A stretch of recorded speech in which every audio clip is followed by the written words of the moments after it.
Welcome to the Wellness Revolution podcast, the radio show all about wellness in your mind, body, spirit, personal growth, sex, and relationships.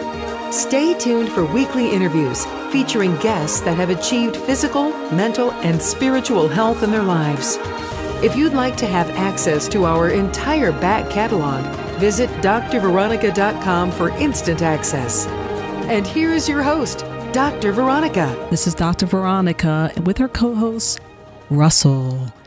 And I'm a medical doctor, medical intuitive, and helping you live a better life. In order to live the best life possible, you have to be well. Your body has to be well, and your mind and spirit has to be well.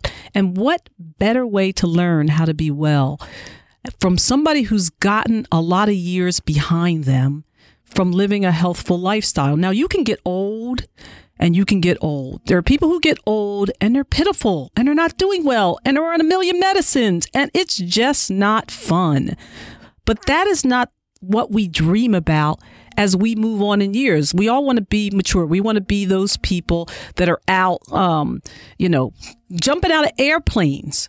So that and doing whatever we want. Didn't the former president? I don't want to mention his name because Russell might grab through and hit me. Didn't George Bush parachute out of a plane for his 80-something birthday? Yeah. Yeah, that sounds right. I see Russell's knowledgeable over there. You got to give it to him. I mean, hey, you know what? The other piece that people learn as they go on in life is just how to let stuff roll off of them. And gosh, if you're going to live, the reason I believe that presidents live a long time after they get out of office is because they've had so much crap thrown at them when they were in office that they learned how to withstand the ultimate type of stress. So when they leave office, that stress level comes down and just everything seems easy in comparison to being the president. I don't care what side politically you're on. Somebody is out there hating on you, not just half of your country, but a lot of the world. So that's just a commentary about getting older. And I have a gentleman on who is 86 years old. His name is Mr. Tony Hornick, and he's a sprout expert. And we're going to talk a little bit about sprouts. Now, for me, I like sprouts, but they're not all that sexy. But I'm going to let Tony Hornick educate me about sprouts. This is part of the show. When I see something that's a little bit interesting, I say, let me bring them on the show, then I can learn something. And slowly, how do you make changes? Slowly, one step at a time. So by the time we finish this discussion, I might just be growing sprouts all over the place in my house. So, Tony Hornick, welcome to Wellness for the Real World. Good morning. Mr. Hornick, you say that you became ill at 35. What happened you're 86 now, so this is many years ago. 50 years ago, you had an illness. How did that transform your life to where you are now? My family doctor said I need an operation on my vertebrae. I said, hold it. Let me check with other hospitals and other doctors before I go ahead. After 3 months of being with a chiropractor and scouting the U.S. as well as Canada for help in regard to my vertebrae problem, which is what was to be operated on, I finally heard from the president of the Chiropractic College in Toronto, Ontario, who said, Tony, let's try something that is new. There's a new blood test out of Florida that was, of course, many years ago that this happened. And that blood test is much more complete than your doctor's ever done. Let's have that done. So at a fair amount of money, I had that test brought up. And after doing the test, we found that there were certain problems with my values in my body that hadn't been brought up by my doctor before. And as a result of that, the hospital said, let's give you a massive detox for the things that this shows that your body requires that you don't have shown properly. So I had the test done. It was a massive detox. And within 5 days, no more than 5 days, from being bent over and crippled,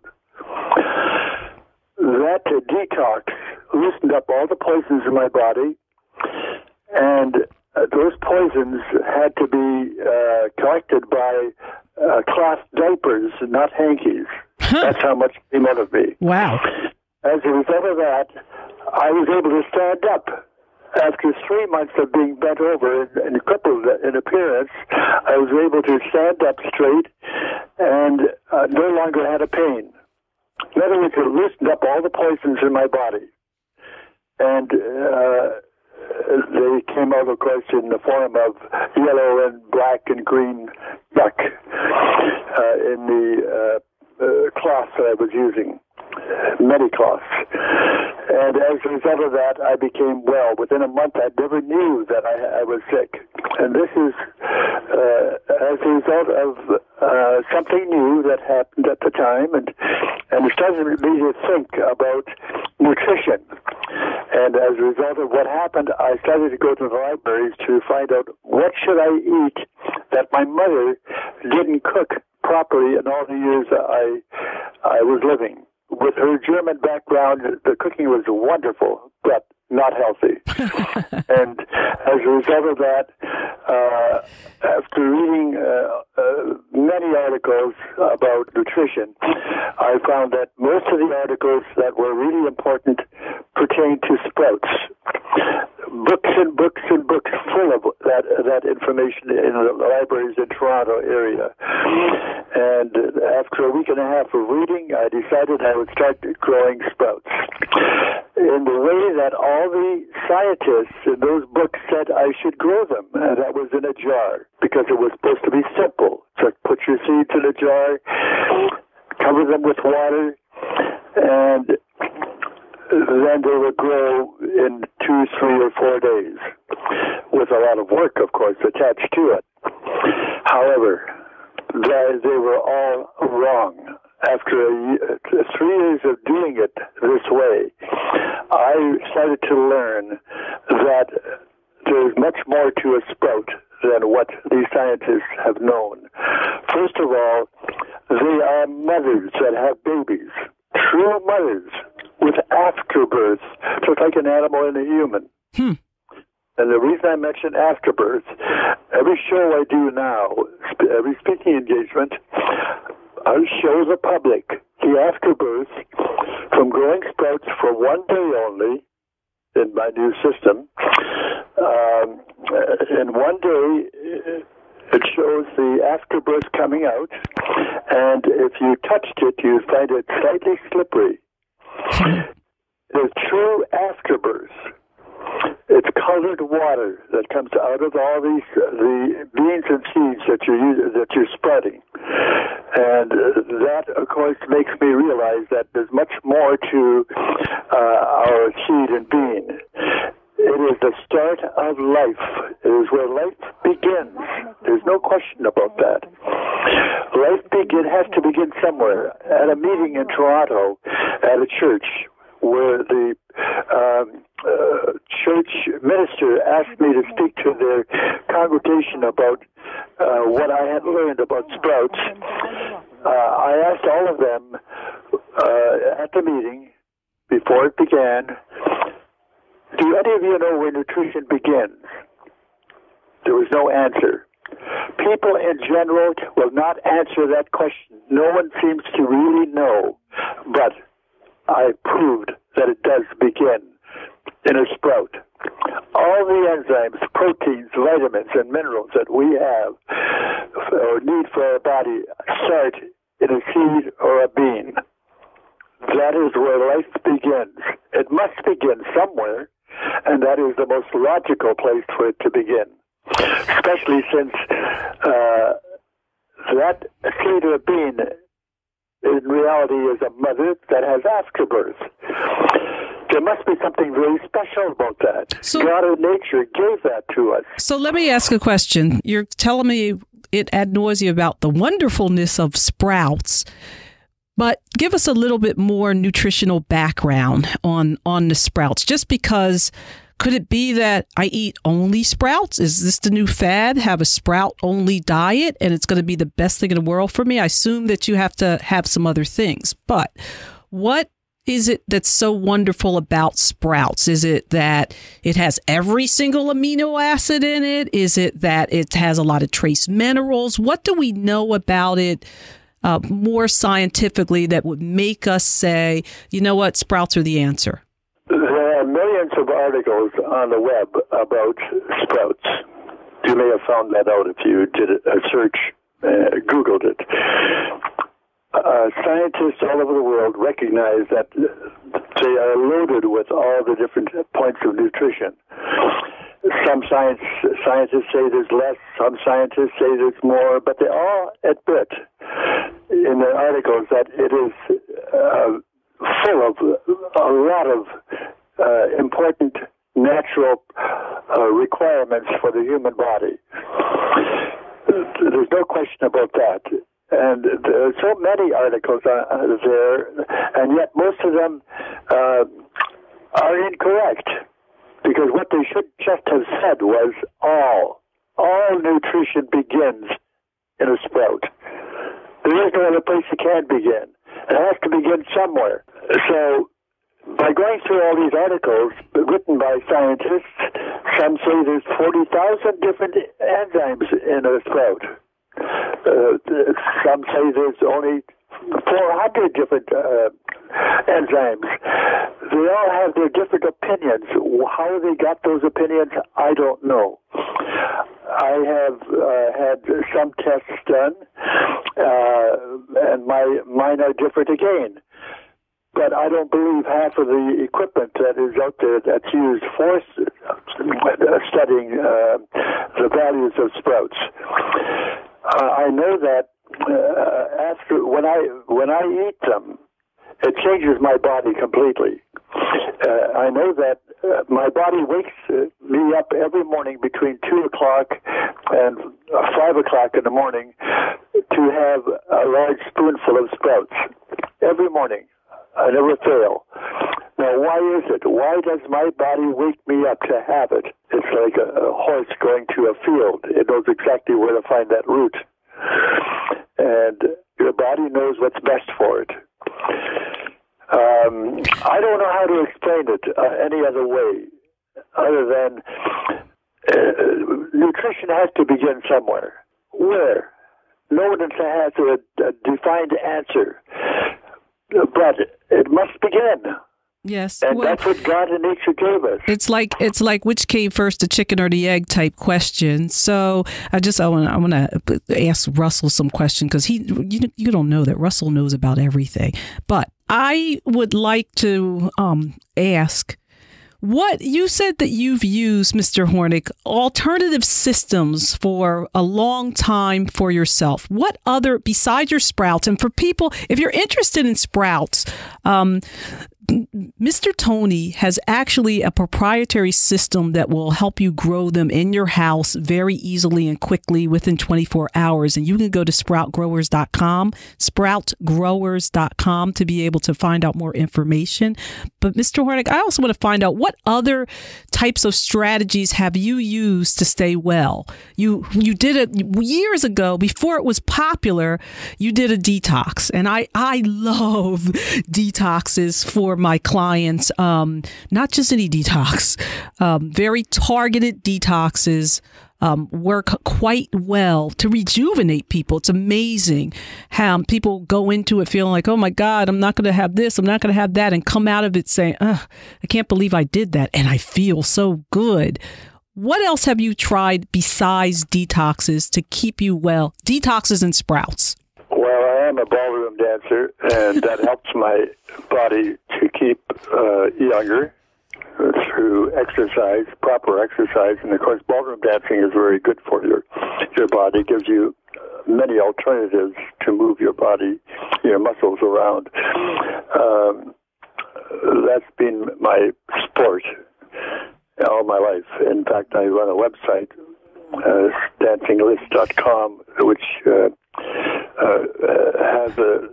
has been contacted by many schools in regard to my videos on that website, showing all the different styles of dancing and how people do them all over the world. Have you done competitive ballroom dancing?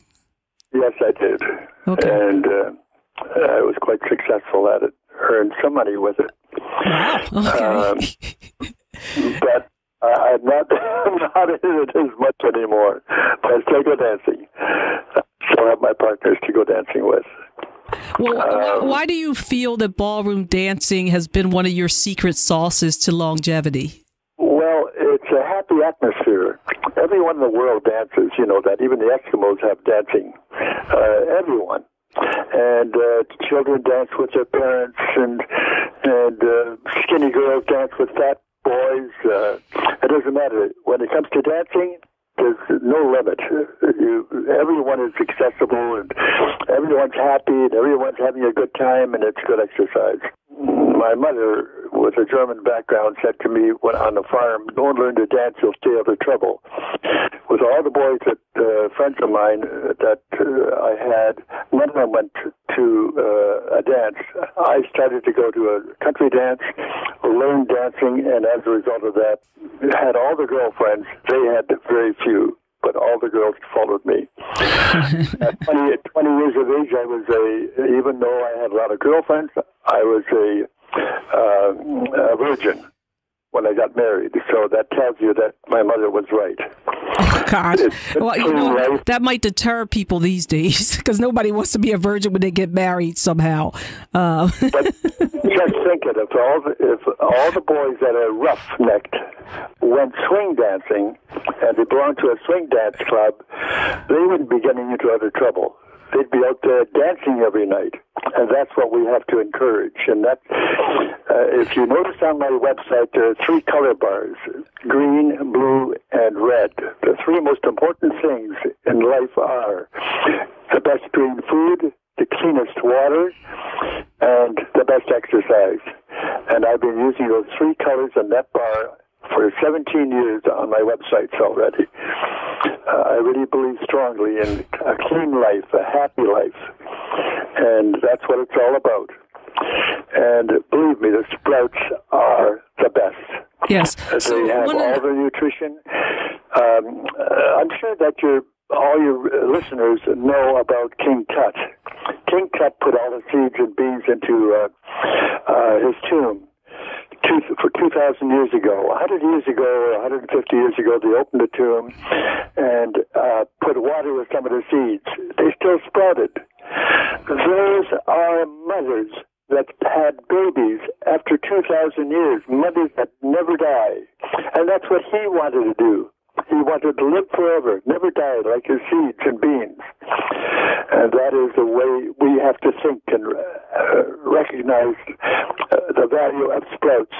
Very, very important. Seeds and beans are the start of life, the beginning of life, and that is where all nutrition comes from. All the enzymes, all the proteins, all the vitamins, and most minerals. Not all minerals, but most, are in every seed and bean, and it only takes one day to grow them if they start to search the web for a one-day system, which is what I have. So does your system grow only sprouts, or does it grow other types of green food, organic food? If you put a seed or bean in my grower and keep changing the water once a day, just once a day, first of all, you will not get poisoned. You won't get any mold or bacteria with my system.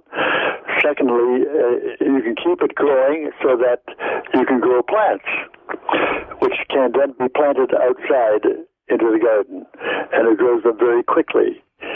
So you've got a grower that is clean, which is very, very important, because that's been the downfall of all systems on the market other than mine, and that is that all systems on the market are poisonous.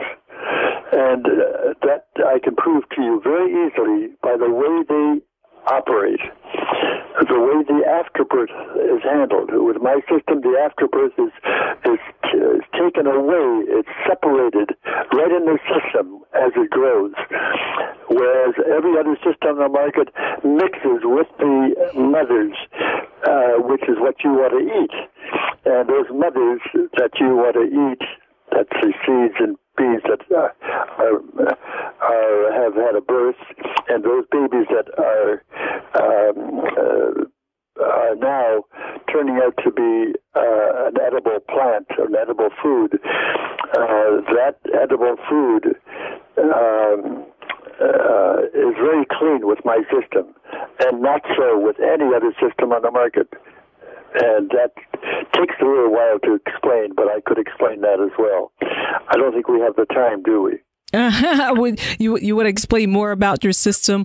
Well, I want to ask about some other parts that you do. I think we understand well about your system, but what else do you do besides for your health? You mentioned the importance of exercise and ballroom dancing, sprouts. What are your other keys to getting to a healthy, vibrant, who can still ballroom dance 86-year-olds? What else do you do and use? Well, first of all, I eat vegetables primarily, fruit and vegetables, but I eat everything else that I like or would like to try, but very little.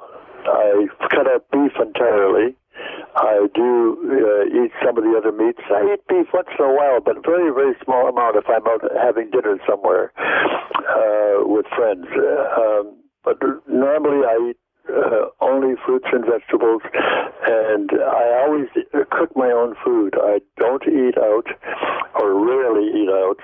Only if I'm at a meeting of some type and I have no other choice, I'll eat out, but otherwise I'll eat at home. Do you have a particular type of cooking style that you feel is the most health promoting? Do you cook with particular types of oils, or you don't cook with oil? What do you feel has worked best for you to keep you healthy? I'm using everything. I don't. I'd like to use butter, which is natural, but I use very little oil. Most of my pots are the type where you don't have to use oil at all, but I do sometimes, and I just have average meals. I don't know how to explain it. I don't like junk food, but I do have it. I eat McDonald's once in a while. So it's interesting listening to Mr. Hornick, just because he's obviously a disciple of the sprout, which is a healthy food. I don't know a whole lot about sprouts myself. I eat them every once in a while, but I never thought of them as the magic elixir of life. So people who are interested can go to sproutgrowers.com and get it, because it's good to grow your own food. I think one of the keys to probably his longevity and everything is he started growing his own food, so he knew exactly what it was, without chemicals, without pesticides and all that type of stuff. So, Russell, your father lived till 94. What do you think his secret sauce was in that? Do you see something special that you thought that he did with his life as a whole? Because Mr. Hornick was saying, my other thing is I ballroom dance, and I've even done it competitively and got some money for it. What do you think are other secrets that you have had the chance to observe firsthand? Well, I'll tell you, with him, it was 2 martinis before dinner every night. That's not exactly a health secret, but for him it was. And in these last weeks, when he went into a nursing home and he was raising holy hell about it, I moved heaven and earth, and I got them to let him have a martini every night after dinner. But aside from that, no, he was never a particular disciple of food. He ate well, but, in that kind of 1960s kind of context, meat and potatoes and so on. He was very careful about his health. He always took care of himself. He never spent a day in the hospital before just like 3 years ago in his life. So he was just a pretty healthy guy. And do you think that's... I don't know. As for sprouts, I'm like you. I eat them every once in a while, and I feel very virtuous when I do. I like them, but I also never really thought about them as looking at them as a serious part of my diet. Well, I believe that people find something that they think is it, act and almost like a fad, I believe you should eat everything. I got from him, well, you know what? I go to McDonald's every once in a while. I said, well, you know, what else do you do? I go to McDonald's every once in a while. And I'm happy to hear that when he said, I go to McDonald's once in a while, because I think that people feel like I can't ever have fast food. I can't ever have any junk food. I can't ever. No, it's about what we talk about, moderation, in that, you know, I can't remember the last time I've been to McDonald's, but I've been looking at that golden arch saying, you know what, I think I would love to have some McDonald's fries. So sooner or later, I'm going to stop in and have some McDonald's French fries. Do you do that, Russell? Yeah. Oh, absolutely. Probably too much. But, I mean, the point is, if you keep your baseline healthy, you can, you know, indulge once in a while and have whatever, even if you know it's bad for you, if you have a hankering for it. Yeah, I think it's the limitation of it, meaning I go to McDonald's, that's, I can't remember the last time I did it. I'll do it, and then it'll be another long stretch before I do something like that. And I'm saying McDonald's, Wendy's, Chick-fil-A. I'm trying to think of the other places around here. Chick-fil-A tends to be the one. I don't like really Burger King so much. I just don't like the taste of the food, so I don't do that. Wendy's is just okay. But I think my favorite quote unquote fast food, Chick-fil-A. So if I'm going to say I'm going to go get a fast food, Chick-fil-A. So I just wanted to find out from somebody who's lived a long time, are you a Nazi about this, or do you live life more in moderation? So he's yakking about Sprouts, but he's having also a McDonald's every once in a while. So guess what? That truly is wellness for the real world.